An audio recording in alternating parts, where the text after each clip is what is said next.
여인을 만나는 그 사건이 있고, 그 사마리아를 지나서 다시 그 뭐냐니까 그 예수님이 어디 가시는가니까 이 이제 이 가나, 그렇죠? 이 가나 맞죠? 예예. 이 갈릴리로 다시 돌아가시는데 그 사건 자체가 이렇게 그 연속적으로 이제 기록되어 있거든요. 그래서 오늘 이 말씀을 다 이래 보지 못하고 두 가지만 우리가 말씀을 좀 나눴으면 좋겠다는 생각이 듭니다. 한 가지는 44절 말씀이에요. 이 44절인데 그 예수님이 뭐라고 말씀하시는 거니까 선지자 있다, 그죠? 이 선지자가 어디에서 이 고향에서 뭐 한다고요? 높임을 받지 못한다 하는 요 말씀이에요. 그래서 이 말씀에 대해서는 우리가 처음 옛날에 설교를 엄청 들었을 거예요. 들었는데 오늘 이 말씀을 조금 더 깊이 있게 왜 이런 현상이 일어나느냐 하는 이런 부분 있죠. 이런 부분을 조금 이렇게 생각을 해봐야 되겠다는 생각이 들어요. 그래서 이거는 이제 뭔가니까 이제 크게 이제 두 가지면 두 가지, 세 가지면 세 가지의 그런 이유 있다고, 그죠? 이유 때문에 그 선지자가 고향에서 이렇게 높임을 받지 못한다는 그 부분이에요. 그래서 이거는 그 복음서에도, 다른 복음서에도 예수님께서 자기 이제 고향에 가서 이적을 잘 행해요. 왜냐니까 사람들이 예수님을 어떻게 평가해요? 다른 데서는 그 예수님을 그리스도로 이렇게 신하는 사람이 많은데 유독이 자기 고향에 딱 가니까 그런 일이 별로 없었어요. 그래서 왜 이런 현상이 벌어지느냐 하는 그 이야기거든요. 그럼 제일 첫 번째로 뭔가니까 이거는 비단 예수님뿐만 아니고 우리 스스로에도 이런 문제가 좀 많이 나타나거든요. 이게 뭐하기 때문에 우리가 사람을 평가하는데 무엇으로 평가한다고요? 육신적으로 평가하는 거예요. 육신적인 평가예요. 이 육신적인 평가 자체는 안 됩니다. 그런데 이게 뭐 교회 다닌다 그래가지고 다 육신적으로 사람을 평가하는 게 아니고, 이거는 이제 우리가 이제 교회 다니다 보면 언젠가를 우리가 이제 뭡니까? 거듭나게 되죠. 거듭난 생명 자체가 이렇게 성숙하게 되면 사람을 평가하거나 모든 것을 보는 관점이 달라져요. 그러면 육신적인 성향이 많은 사람에게는 어떻게 평가하겠습니까? 모든 것을 매사에 뭐로 평가한다? 육신적으로 평가해요. 그런데 육신적인 그런 소욕 자체가 줄어들면서 영적인 소욕이 좀 많아지죠. 보통 이야기하는 영의 사람이에요. 영의 사람이 되면 육신의 사람하고 영의 사람 자체는 뭐냐? 사람뿐만 아니고 모든 것의 평가 자체가 육신의 사람은 육신의 잣대로 평가를 하고 영의 사람은 무엇으로 평가한다고? 영의 잣대로 이렇게 평가하는 거예요. 이거 무슨 말인지 좀 알겠죠? 그래서 그 예수님께서 선지자가 고향에서 높임을 받지 못한다 하는 그 자체는 어떤 이야기인가 하니까 이런 이야기예요. 예수님이 다른 지역에 가서는 이적을 딱 행하니까 예수님이 어릴 때 살았던 모습이나 이걸 봤습니까? 못 봤습니까? 못 봤죠? 그러다 보니까 선지자가 아니냐 이렇게 출발하는 거예요. 그 선지자 아니냐 선지자가 아니냐 이런 논란이 되는 거예요. 그런데 예수님께서 자기 고향에 딱 가보니까 분명히 한 30세쯤 돼서는 그냥 우리가 보편적으로 살았는데 갑자기 예수님이 바뀌어버린 거예요. 그러다 보니까 이 사람들의 기억 속에 뭐가 남아있습니까? 예수님의 어린 시절이나 안 그러면 예수님께서 청년 시절에 자기 아들과 함께 생활했던 그 모든 것이 남아있습니까? 못 남아있어요? 남아있죠? 그러다 보니까 무엇으로 평가합니까?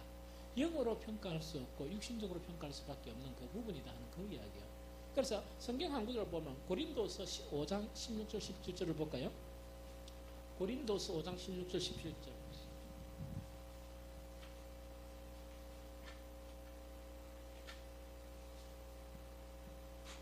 고린도서 5장 16절 17절 다 폈습니까? 5장 16절 17절. 자, 시작.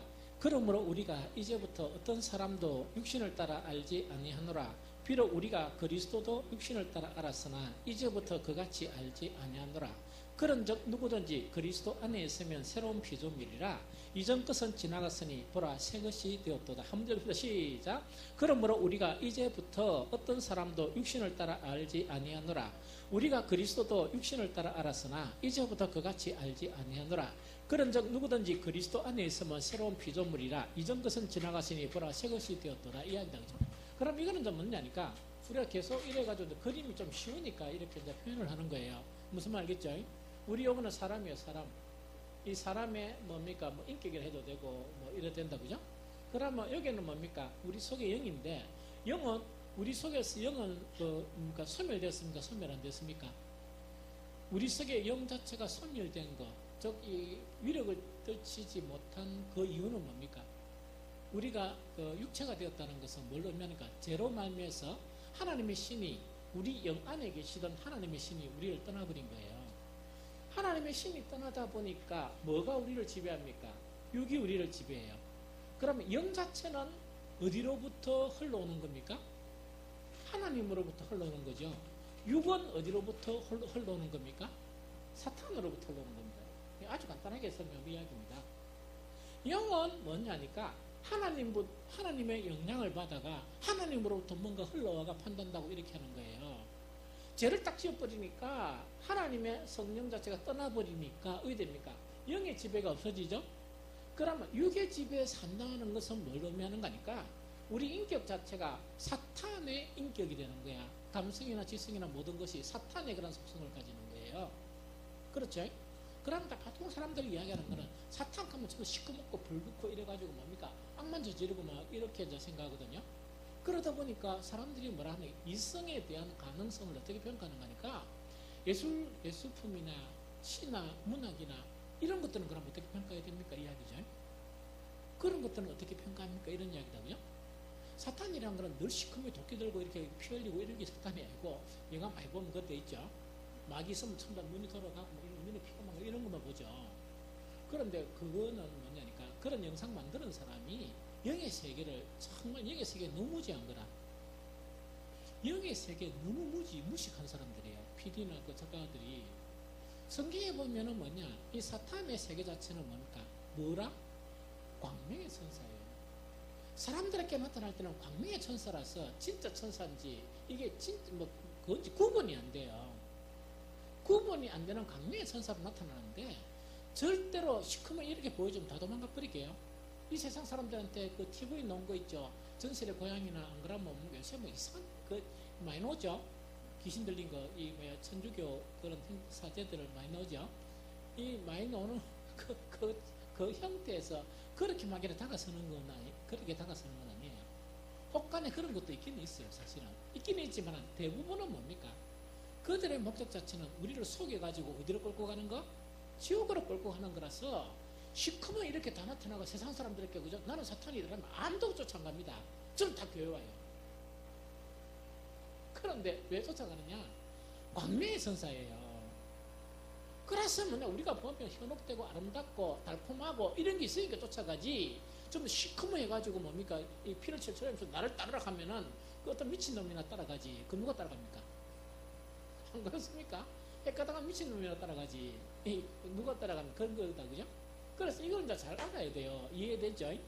그래서 뭐냐니까 우리가 이래가지고 의되는 거니까 하나님의 도움으로 우리는 어떻게 됩니까? 본 어게인 해가지고 뭐 됩니까? 이 중생을 한다, 그죠? 중생을 한다는 것은 뭐냐? 떠나버렸던 하나님의 신 자체가 어디에 거하신다고? 우리 영 속에 거하신다.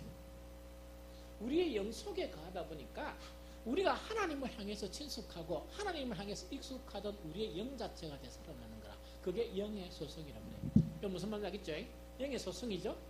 그러면 영의 소성 같으면은 여기서 이제 처음에 상험이 막 일어나요. 어떤 상험이 일어나는가?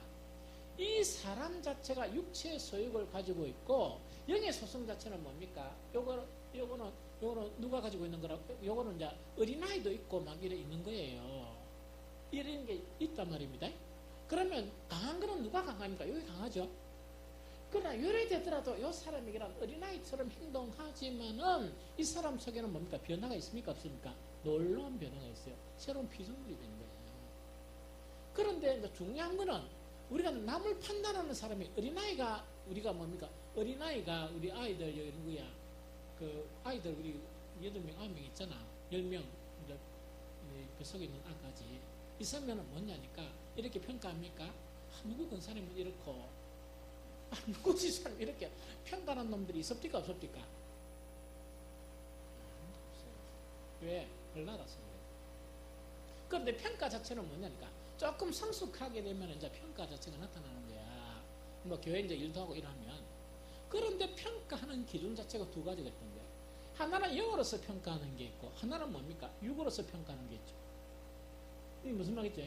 순수한 평가는 영에서 시작되지만 보통 평가 자체가 육의 성향이 많은 것을 뭐랍니까? 판단이라고 그러고 비판이라고 그러죠. 정죄라고 그러죠. 그거는 뭐냐? 전부 육의 소상이에요. 육의 그런 부분이에요. 이게 무슨 말인지 알겠죠? 그래서 이 육신적인 그런 평가가 일어나다 보니까 누구도 알아보지 못한다. 하나님의 아들이신 예수 그리스도도 분별하지 못하는 거야.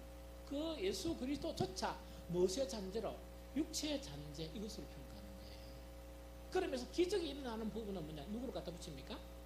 신비한 일이 일어나니까 귀신을 갖다 붙여버리는 거예요. 그게 유대인들이 평가한 육체로 평가한 그 육신의 그런 평가예요. 좀 무슨 말 하겠습니까? 그러나 참 영의 사람이 되면 참 알아야 되는 게 뭐냐? 영의 사람 자체도 어린아이가 있고 그 다음에 조금 이렇게 자라나는 사람이 있고 장성한 사람이 있죠. 영의 눈 자체는 성숙한 영의 눈은 그 모든 것을 무엇으로 평가한다? 육체로 평가하지 않고 영으로 평가한다. 이거는 뭐와 같았냐니까 우리 아이들 막 있죠. 월라들 입이 무슨 아무것도 안 된다. 깜깜해. 안 그러고? 언니는 사춘기다. 언니는 지금 이제 단지 청년이고 니하고 등급이 좀 있으니까 언니 이래가 있다 이가 친구랑 이렇게 이야기한단 말이야. 언니 나 이야기할 게 있어 이런단 말이야. 처음 했던 간에 이제 그 아들이 딱 있는데 우리가 그 아들을 전부 다 어린아이로 평가하지 뭐 저런 게 있노? 똥 사고 오줌 사고 지뭇대라고 이러 합니까? 다 사람으로 평가하잖아. 왜냐니까 그 사람이면서 계속 우리가 그 성장하는 그 앞으로 성장해 나간다 하는 그런 개념을 가지고 있잖아요. 영의 사람도 마찬가지요. 그렇게 이제 평가해야 한다는 그 자체를 이야기합니다. 그런데 선지자들이 고향에서 평가받지 못하는 것은 뭐냐? 무엇으로 평가한다? 이렇게 육신적으로 평가하기 때문에 이런 현상이 생긴다는 그거 지금 이야기해요. 이게 무슨 말이죠? 또 한 가지 자체, 개념 자체가 뭐냐니까 우리가 완벽한 영이 있습니까? 없습니까? 완벽한 영은 없어요. 과정 속에 있어요. 목사나 평신도나 모두가 뭔가니까 아무리 영의 사람이라고 그래가지고 영의 사람이라 해서 육신적인 그런 소욕이 있습니까? 없습니까? 다 있습니다. 다 있습니다. 요즘 어떤 영성가로 유명한 그 양반의 내가 책을 보면서 조금씩 보면서 묵상을 참 많이 해요. 그분은 뭐냐니까 엘리 나우엔인데 이 양반은 그렇게 막 여러분들이 생각하기에는 좀 기분 나쁠지 몰라. 사제예요. 신부예요. 근데 신부인데 왜 그 사람을 내가 이렇게 그 책을 이렇게 많이 보면서 묵상을 많이 하는 거니까 이 양반 자체는 뭐냐니까 일평생 동안 그것만 가지고 실험하다가 이렇게 이제 죽은 사람이에요. 일평생 동안 하나님과의 관계에서 정말 그 부분만 가지고 고민하고 이러다가 교수하다가 때려쳐버리고 뭐 어디 딴 데 들어갔다가 다시 이제 힘을 나가지고 또 다시 교수를 하다 때려쳐가지고 저번에 이야기했죠. 완전 어떤 정신적인 그런 장애 있는 그 사람들하고 또 참여를 하는 거예요. 그러다가 이제 죽었어요. 그러면서 정말 그 영과 육에 간 그 실험 있죠. 이것과 이 실험을 하다가 이렇게 많은 책들을 남기면서 이렇게 죽은 거예요. 그런데 내가 한번 그 양반의 이 책을 딱 읽어보면서 뭘 느끼는 거니까 아무리 실험하고 아무리 실험해도 뭐가 남아있다? 육체적인 성향을 남아있고 그게 우리 사람이에요. 그런 거를 인정해야 되는 거예요. 그런 거를 인정할 줄 모르면은 참 우리가 힘들게 살아요. 목사는 목사의 무게 때문에 힘들고 장로는 장로의 무게 때문에 힘들고 권사는 권사의 무게 때문에 힘들고 그 무게 때문에 살아가지 못해요. 이게 무슨 말인지 알겠죠? 그래서 이제 우리는 100%가 될 수는 없다는 이야기거든요. 그러다 보니까 우리가 알아야 될 거는 육체적으로 평가하는 것하고 또 뭔가니까 이 영적으로 평가하는 것을 평가한다는 것 자체가 이해를 해야 돼요. 그럼 읽어보면 고린도서 2장 13절 14절 읽어볼까요? 고린도서 2장 13절 14절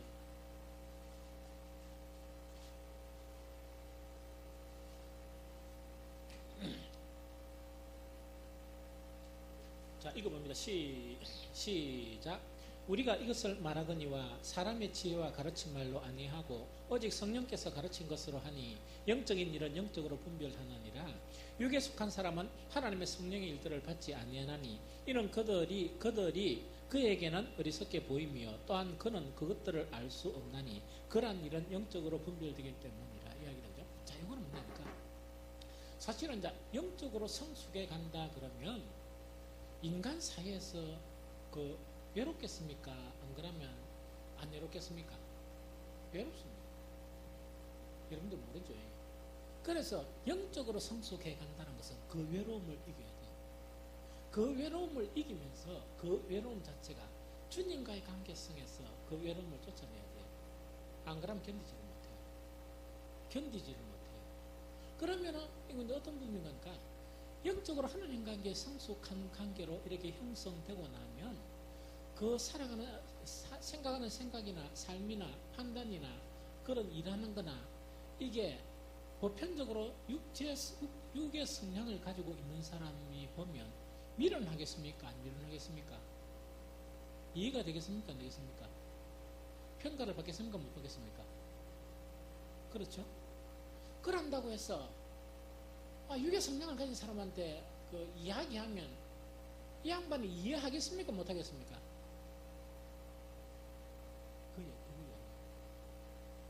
그 이야기예요.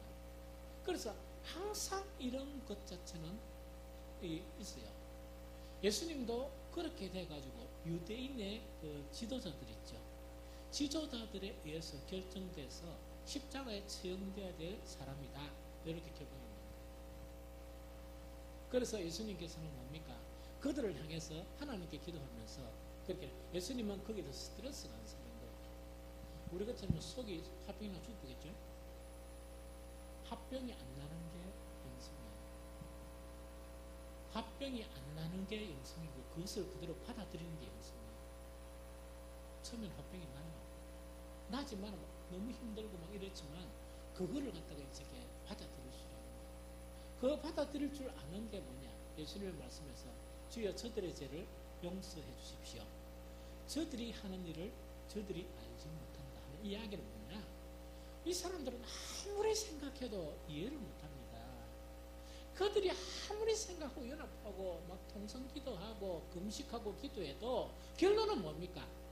예수는 십자가에 못 박아야 된다는 그런 결론밖에 내지 못하는 사람들입니다. 그럼 그런 사람들에 대해서 예수님이 뭡니까? 야, 이 새끼들아, 와 분해 죽겠네.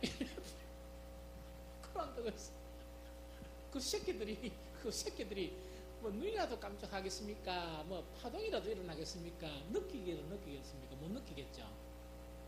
그래서 어떻게 되는 거니까 영적으로 성숙해가는 사람은 그런 외로움 속에서 사람들이 그런 골치 아프고 오해와 여러 가지 이해 못한 거 그런 거 있죠.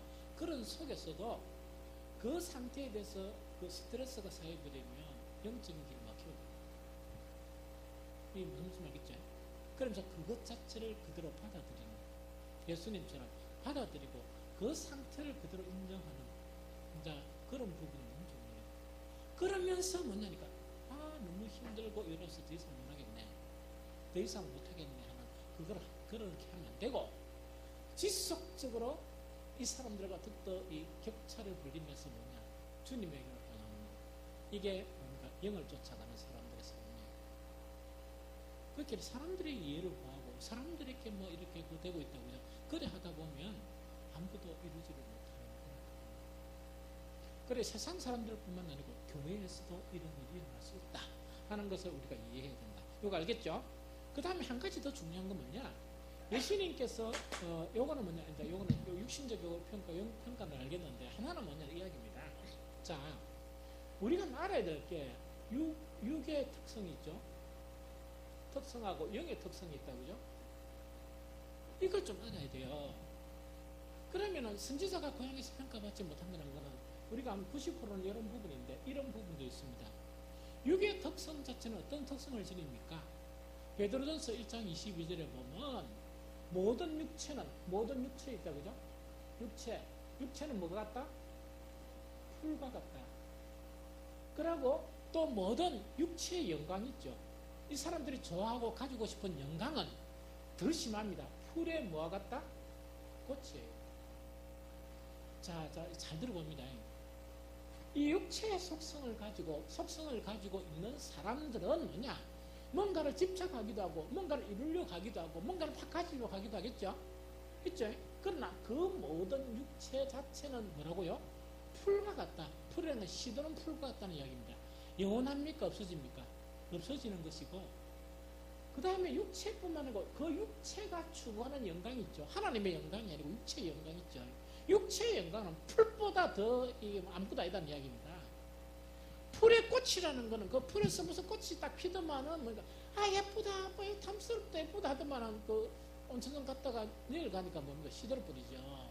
그것이 육체의 영광이다는 얘기죠. 그래서 육체의 특성 자체에서 나타나는 부분이 뭐냐? 이런 것들의 속성을 가지고 있기 때문에 뭡니까? 허무함이에요. 허무함을 가지는 거예요. 허무함을 가지는 거예요. 아무리 좋은 거 갖다 줘도 허무함을 가지는 거라.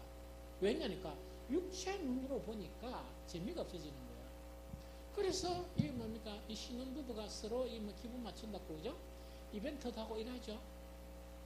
같은 이벤트를 두 번 하면 됩니까? 안 됩니까? 맞아 죽습니다. 이게 무슨 말이죠? 그래서 이제 연주는 젊은 아이들이 서로 뭔가 이렇게 이제 그런 이벤트나 이런 거에가 서로 이제 기분을 돋궈주고 이러면 연주는 뭐가 떨어집니까? 소재가 떨어져요. 이벤트 소재. 상상해도 이게 면주는 즐겁게 해주려고 하다가 지가 괴로우면 되니까 머리 짜내봐야 그거 안 되니까 비슷한 거 해가지고 시큰 애쓰가 딱 했는데 딱 오보니까 처음에는 어머나 뭐 쉽자고 뭐 이렇게 하다고요. 어머나 뭐 고마워요 하다만은 그보다 돈 더 드리고 좀 유사한 거 하면 뭡니까? 어머나 이러죠. 면주는 채아라 막 이러고 이렇게 그러니까 아무리 아름답고 아무리 어떤 것이 있더라도 그 자체를 받아들이지 못하는 거예요. 그래서 육체에 속한 사람은 무겁다? 감사가 없어요. 감사는 영의 소욕을 가진 사람이 감사하는 거지 육체의 소욕을 가진 사람들은 감사가 없어요. 사실은 우리가 우리가 부활절 감사예배, 추수감사, 성탄감사 우리 세 번 하죠. 다른 교회는 세 번 합니까? 네 번 합니까? 네 번 합니까? 뭐 합니까? 맥주까지 하거든요. 제가 고민하다가 가감하게 없어버렸어요. 가감하게 없었어요. 오늘날 대부분의 그리스도인들이 감사절에 대한 부분이 뭐 하는 것? 특별 감사 헌금을 드리는 이것으로 생각해요. 그게 너무 싫어요, 사실은. 그러나 그거라도 확인해야 됩니다. 확인해야 되는데 사실은 그거는 감사 헌금이라는 거는 내가 감사하는 표현에서 한 표현의 방법일 뿐인데 온통 그것 가지고 감사로 끝나버린다 그러면 진짜 이 감사를 받아야 될 하나님은 얼마나 마음이 이렇게 아프실까. 이래서 그 맥주감 전수해 봅니다. 그래서 어떤 목사님들은 맥주 감사를 해야 되는데 무슨 어쩌고서 감사합니다. 세 번 하는 것도 막 힘든데 네 번까지 해가지고 전락합니까? 까감하게 없애버렸습니다. 그 없앤 것 자체는 하나님이 감사받으실 분이 아니다 하면 그건 아니고 진정한 감사는 육체에서 나오는 것이 아니다.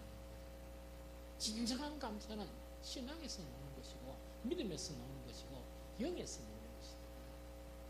진정한 감사는 그게 되면서 한 번씩 표출하는 그것이 감사제고 그때 표출하는 것이 정말 모든 예배는 뭐가 있어야 됩니까? 예배라는 것은 하나님 자고입니다. 예배는 뭐냐니까 이거 구약에 보면 정확하게 이야기하죠. 제사 자체는 뭡니까? 제사라는 예식이 있고 제물이 있죠. 예배도 마찬가지입니다. 높으신 분 앞에 나아가면 빈손으로 갑니까? 못 갑니까? 못 갑니다. 그런 개념이에요. 그래서 경배의 개념이에요. 하나님께 나아가는데 의한다고요? 하나님께 예배하러 나아가는 거예요. 근데 아무것도 안 들고 이렇게 간단 말입니까? 그게 아니고 이제 예물을 가지고 가는 거예요. 예물. 예수님이 탄생하실 때 동방박사들이 그냥 뭡니까? 별을 따라 갔습니까? 이 예물을 가지고 갔습니까? 그게 경배예요. 아기 그 예수님께 경배하는데 뭐가 필요했어요? 예물이 필요하죠. 그게 예물이에요. 이 무슨 말인지 알겠습니까? 그러면 예물이 뭐냐? 경배를 하는 그런 뭡니까? 경배를 하는 마음이나 그런 부분이 없이 예물만 가져가는 것도 안 되거든요. 이런 개념이 좀 이해가 좀 되죠? 그래서 목사가 때로는 이런 판단을 하고 저런 판단을 하면 피상적인 부분을 여러분들이 이해하면 안 돼요. 이해하면 안 되고 목사가 왜 저렇게 하느냐? 물론 설교를 통해서 설교를 계속하죠. 이 무슨 말인지 알겠죠? 그래서 하나님은 그런 하나님이신데 너무나 마음이 아프다 보니까 그런 걸 없애버린 거예요. 맥주 감사를. 무슨 말이죠? 왜냐하면 잘못되면 타성해져서 버리거든요. 타성해져서 버리다 보면 목사는 뭡니까? 하나님 앞에 너무 송구한 거예요. 송구할 것도 그거 말고도 너무 많은데 그런 문제까지 송구하면 얼굴 제가 주님을 만나면 얼굴을 들 수 있겠습니까? 그 앞에. 예, 무슨 말인지 알겠죠? 그래서 이거는 뭐냐니까 육의 특성은 모든 것이 허물을 느껴요. 영의 특성은 뭡니까? 풀에 꽂고 풀에 꽂히니까 영의 특성은 뭐 영원성이죠. 영원성이죠. 뭐가 없습니까? 소멸이 없죠. 소멸이 없다 보니까 허무가 있겠습니까? 허무가 없겠습니까? 허무가 없어요. 이게 무슨 말인지 알겠죠? 그래서 우리가 이제 노는 것은 뭐냐니까 이 이제 계명 속에서도 뭐냐니까 10계명 속에서도 제 속성을 가진 사람들은 이제 허무를 향해 나아가는 거라. 그 허무 자체가 이런 문제 때문에 생겨요. 자기한테 뭔가 있으면서도 이 육체에 속한 사람들은 다른 사람의 것을 탐냅니까? 탐어냅니까? 왜 탐나느냐? 자기에게 하나님이 적당한 것을 주시고 아름다운 것을 주시는데도 불구하고 이기에 대해서 감사하거나 이기에 대해서는 만족하지를 못합니다. 왜? 허무니까. 허무는 만족이 없어요. 그러나 영에 속한 사람은 만족이 있는 거예요. 감사와 만족 자체가 우리 속에 남아있는 그 부분이 이런 부분이라는 그 이야기입니다. 이거 무슨 말인지 좀 알겠죠? 그래서 우리가 바뀌어야 되는 건 뭐냐? 육체의 관점이 있는 이 관점 자체, 허물한 관점이 없어지면서 영의 관점으로 이렇게 바뀌어야 돼요. 바뀌어야 감사하구나. 바뀌어야 만족하구나. 이런 것이 형성되지. 이게 안 바뀌고는요. 도덕적으로나 이론적으로야 아무리 만족하려고 해도 만족할 수가 없어요. 이게 무슨 말인지 좀 알겠죠? 우리 요새 이제 이 목회자들이 가끔씩 이제 사무들하고 같이 해가지고 이 모임을 가져요. 이 모임을 갖고 또 뭐 목사님들을 이렇게 만나면 또 뭐 여러 가지 교회 이야기나 사무 이야기 이렇게 많이 하잖아요. 많이 하거든요. 우리 그 노예 소속이나 시찰의 소속에 보면 그 각양의 그런 사모님들이 계세요. 어떤 분들은 뭐냐 그 은사를 받은 분도 있고 또 어떤 분들은 뭐 여러 가지 뭐 그 목사님하고 동력하는 분들도 있고 여러 가지 속성을 가진 분이에요. 그 어떤 한 교회 가니까 목사님 보니까 별로 좀 이렇게 뭐야 좀 거시기해요. 거시기 한데 뭔가니까 이 양반은 비즈니스를 잘하는 거예요. 딱 비즈니스를 잘해가 교회보다 큰 뭐가 있느냐 유치원을 딱 운영하면서 유치원 원생이 얼마나 되게 많은 거예요. 그래 목사님이 빌빌 하기가 해가지고 뭡니까 이렇게 하다 보니까 딱 안 되니까 교회를 하나 팍 지는 거예요. 무슨 소리 알겠죠? 그래 딱 하니까 막 이 목사님은 뭔가 이렇게 아까 이야기죠. 햄프가 1억짜리는 뭐합니까? 성경만 읽어도 잠깐 뭔가 모르겠습니다. 그런 형태가 되고 또 어떤 분들은 뭐냐니까 어떤 분들은 뭐 그렇고 또 어떤 분들은 뭐 여대 나와가 뭐 아주 제법 뒤똑똑한 사람인가 봐요. 사람 상대하는데 끝내줄까 봐. 그래서 그 목사님이 고백하는 내용 자체가 뭡니까? 목사님 큰 거 한다고 고생 많으시기 때문에 하나도 안 힘들어요. 그래서 그자는데 사무시킨다고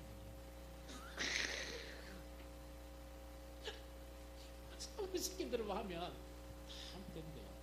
그만큼 사람들 포수하고 이런 데 많이 전문인 사람이에요. 한 사람은 뭐냐 어떤 명성이 대단해가지고 기도원도 탁 가지고 있는데 자기 남편이 삼성맨인데 삼성맨인 것도 괜찮잖아요. 기도원하고 있다 하니까 여자다 보니까 한계가 있죠. 삼성에서 사표냈어요. 신학 바로 해가 바로 목회자 했습니다. 모든 영적인 부분에 이런 거는 뭡니까? 제가 다 합니다. 그래서 그분도 뭡니까? 그 저한테 하는 얘기가 들어보니까 대단해요. 대단해. 이래. 그래서 뭐가 대단해? 뭔가 있는 것 같아. 이래. 그래서 목사님 더 대단하지.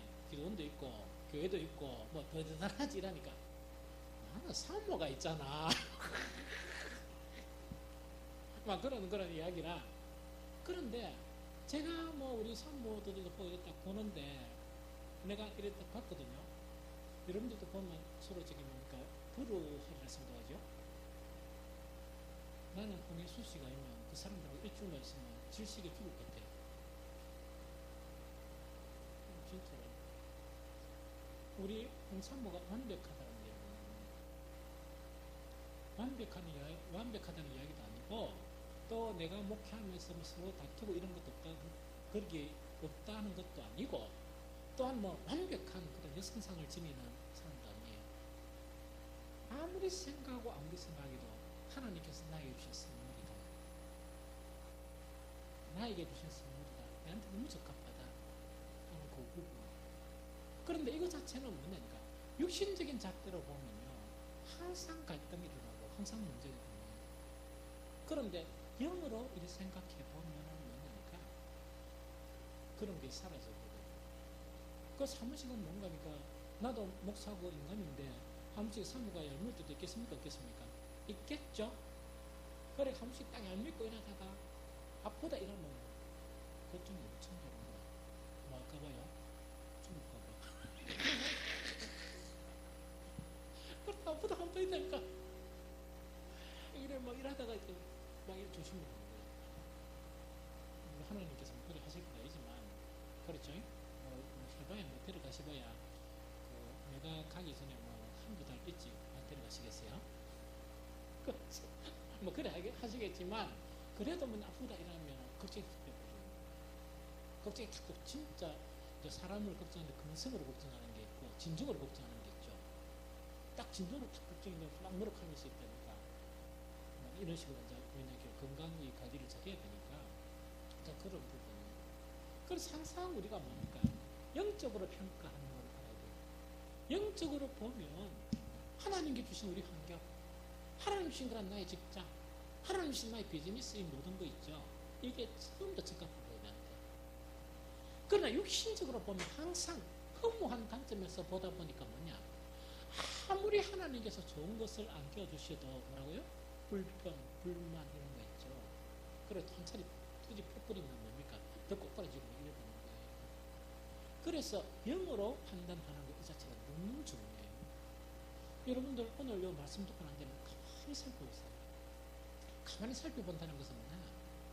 여러분들이 지금 불만을 가지고 있는 그 불만, 여러분들이 불편하다고 하는 그 불편함, 여러분들이 또한 부족하다는 부족함을 가만히 한번 생각해 보세요. 그것 자체를 가만히 생각해 보면 조금만 그 성령에 대한 도움으로 생각해 보면 감사하다. 정말 나한테는 너무나 이게 적합하다. 이런 거 있죠. 이런 마음이 생겨요. 그게 영어로. 이게 무슨 말인지 알겠죠? 그래서 우리는 절대로 육체적으로 평가하면 안 돼요. 그리스도도 육체적으로 평가할 수 있어요. 특히 부부지간에 서로에 대해서 있다니까. 육체적으로 평가하는 거 이거는 뭡니까? 다른 사람 뭐 비교하고 되냐? 남편도 비교, 아내도 비교하죠. 그런 사람들은 보통 보면 지 자신을 몰라. 자기는 비교당하면 엄청 비교를 많이 당하는데 그걸 몰라. 제 말씀 알겠죠? 그건 어떻게 된다니까? 정말 나에게 가장 가까이 있는 그 사람에 대한 가지성을 알아야 돼요. 물론 우리 속에 육체의 소울이 있고 서로 이 사람이 다르다 보니까 다툼이 있고 여러 가지 있을 수가 있죠. 그러나 그 상황 속에서도 무엇으로 보기를 힘쓰라? 영적으로 힘쓰라. 그래야 감사가 있고 소중한 것을 알고 서로를 이해해주고 서로를 아껴주고 하는 그 부분이에요. 무슨 말인지 알겠죠? 목사는 우리 성도들을 보면서 뭐로 봐야 돼요? 영적으로 봐야 돼요. 육적으로 보면 우리 교회 성도들의 성향하고 내 성향이 같겠습니까? 다르겠습니까? 없겠네요. 성향이 좀 달라요. 무슨 말 하겠습니까? 성향이 다르면 어떻게 육체적인 성향은 좀 달라요. 그래 영적으로 보면 뭐냐? 우리 교회 너무 감사하다 하는 그런 생각이 듭니다. 또 여러분들도 목사에 대한 부분도 마찬가지예요. 자, 그렇게 이제 우리가 모든 걸 평가적으로 해야 돼요. 그럼 두 번째, 빨리 끝내고 말게요. 요 잠깐 끝내고 말게요. 두 번째로 먼저 48절 한번 볼게요. 48절.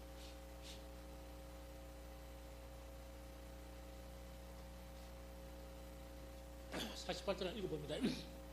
시작.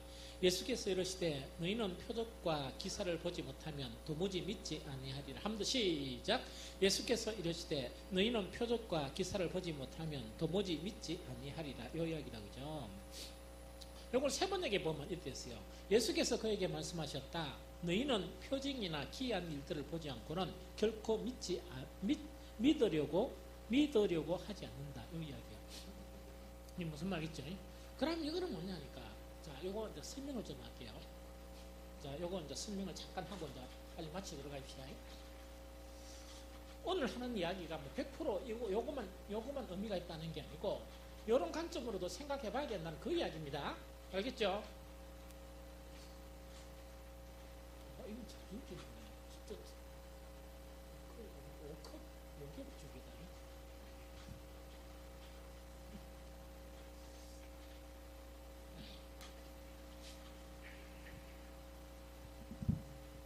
자, 이제 믿음을 형성하죠. 우리 믿음을 형성하는데 이제 중요한 게 뭔가니까. 하나는 뭡니까? 예수님 지금 말씀하시는 게 표적이 있다, 그죠? 이적이에요. 그런데 이 표적과 이적에 대해서 예수님은 표적과 이적을 행하십니까? 안 행하십니까? 행하시죠? 행하시는데 뭐냐? 이 표적과 이적에 대해서 긍정적인 평가입니까? 부정적인 평가입니까? 부정적인 평가를 하세요. 이게 중요해요. 예수님이 이적을 행하거든요. 행하시면서 뭐냐니까, 뭐라고 이야기하는 거니까, 너희들은 내가 표적과 이적을 행하지 안 하면 도저히 안 믿는구나. 이거는 뭡니까? 책망입니까? 칭찬입니까? 책망이에요. 이게 무슨 말겠죠? 그러면 이제 여기서 이제 요거를 이야기하는데, 지역이 요한복음 4장에는 지역이 두 지역이 나와요. 하나는 뭡니까? 수가성이다, 그죠? 수가성인데 이거는 뭡니까? 어디입니까? 사마리아입니다. 사마리아의 수가성이 등장하고, 하나는 뭡니까? 예수님께서 첫 번째 이적을 행한 뭐라고요? 갈릴리의 가나다, 그죠? 요 두 지역이 나오는 거예요. 그런데 요한복음 4장을 읽어보면 좀 신비한 일이 나와요. 이 수가성에도 뭡니까? 사마리아 수가성 여인이 나오죠. 여인이 나오고, 그 다음에 수가성 사람이 나와요. 수가성 동네 사람이 나와요. 이 동네 사람이 나와요. 그런데 여기에서 예수님은 힘이 펄펄 났습니까? 힘이 펄펄 났습니까? 힘이 펄펄 났습니다. 힘이 펄펄 났는데 이건 어떤 부분인가니까, 그 수가성 여인을 만난 예수님이 이 여인에게 이적을 베풀었습니까? 안 베풀었습니까? 안 베풀었습니다. 이 여인이 이 동네에 가가지고 예수님의 소문을 전한 거예요. 소문을 전하고 난 다음에 예수님을 믿고, 그 다음에 뭡니까? 예수님을 초청하죠. 예수님께서 이 수가성에서 이적을 행합니까? 안 합니까? 아무것도 안 합니다. 아무것도 안 하고 수가성 여인에게도 말씀만 전하고, 이 수가성이라는 동네에 들어가 그 사람에게도 뭐냐? 말씀만 전해요. 그런데 어떤 현상이 일어나요? 변화가 일어나요. 변화가 일어나는 거예요. 이 변화가 일어나면서 예수님을 왜 완전히, 수가성 여인 자체는 변화라도요, 그 짧은 시간 동안 예수님과 간 대화를 통해서 뭐까지 논합니까? 뭐까지 논해요? 예배의 본질이 뭐냐 하는 것을 그것까지 논의가 되는 거예요. 이걸 갖다가 이 여인이 받아들입니까? 못 받아들입니까? 다 받아들일 줄 알아요. 뿐만 아니고 정말 이 사람들이 먹는 이 물하고, 그 다음에 뭔가니까 샘하고 그런 거 있죠. 그렇게 얘기하면 생명하고 이런 부분 있죠. 이런 부분까지 이해하는 것이 뭐냐? 이 수가성 여인입니다. 그런데 이 유대인들이 그렇게 핍박하던 사마리아의 수가성의 이 동네 사람들에게도 유대에서 행한 그 기적을 하나도 안 행하고, 뭘 통해서만? 말씀만 통해서 변화가 됩니다. 그래 딱 해가지고 처음에 이제 이적을 딱 그죠? 이 포도주로 물로 포도주로 만든 그 동네 딱 와가지고 이 이제 예수님이 말씀하시는데 어떤 기억이 남아 있겠습니까? 수가성에 대한 추억이나 이런 기억이 남아 있겠죠. 그런데 이거 가나에 딱 오다 보니까 좀 예수님이 좀 짜증 나겠습니까? 안 나겠습니까? 좀 짜증난다 하면 좀 이상하지만 좀 거시기 하겠습니다. 좀 거시기 하겠죠. 거시기 딱 하니까 아마 이 수가성에 일어났던 본질적인 하나님의 일 있죠. 이 일을 갖다가 해상하면서 뭐랄까 이게 표적과 이사를 갖다가 이적을 안 보면 더 도무지 믿으려 하지 않거나 이거는 뭐냐? 예수님이 전하고자 하는 건 뭡니까? 이 사람들이 기다린 건 뭐죠? 표적이. 그거 지금이에요. 좀 이해됩니까? 이해되죠? 그러면은, 자, 이제 봅니다. 표적과 이적이 있고 말씀이 있다, 그죠? 이 차이가 뭡니까? 이거 분명히 알아야겠죠? 표적과 이적이라는 것은 이 못 믿다가 믿음을 일으키는데 중요한 수단입니까? 수단이 아닙니까? 수단이죠. 표적과 이적은 사람을 변화시킵니까? 못 변화시킵니까? 못 변화시킵니다. 믿음이란 것 같기는 하지만은 뭡니까? 사람을 못 변화시켜요. 그래서 보통 이적을 따라 행하는 그런 사람들은 보면 인격의 변화가 별로 없어요. 어떤 뭡니까? 능력이나 이런 부분에 대해서 막 하는 일하지만은 예수님의 향기가 나타나는데 나타나지가 않아요. 이런 부분이 참 많아요. 그러면서 표적과 이적 자체는 그 충격적인 요법 있죠. 충격적인 요법으로 다 우리가 놀래가 믿는 거예요. 살다가 보면 우리가 충격적인 일은 있게 됩니까? 계속 기억합니까? 있는 만큼 믿음은 사라져버려요. 이거 무슨 말인지 알겠죠? 있는 만큼 믿음은 사라져버려요. 일하다 보니까 본질적인 믿음이 형성됩니까? 안 됩니까? 잘 안 됩니다. 그런데 하나님의 말씀, 복음 자체는 이와 반대로 어떤 역할을 하는가 하니까 사람을 거듭나요. 베드로전서 1장 23절에 사람을 거듭나야 돼요. 사람을 거듭난 데가 있는데 아까 이야기했죠? 우리 사람이 이 사탄에 속했던 이 사람이 하나님하고 친하도록 우리 영이 소생되어 버린단 말입니다. 이 사람들은 말씀을 이해하겠습니까? 못 하겠습니까? 못 하겠죠.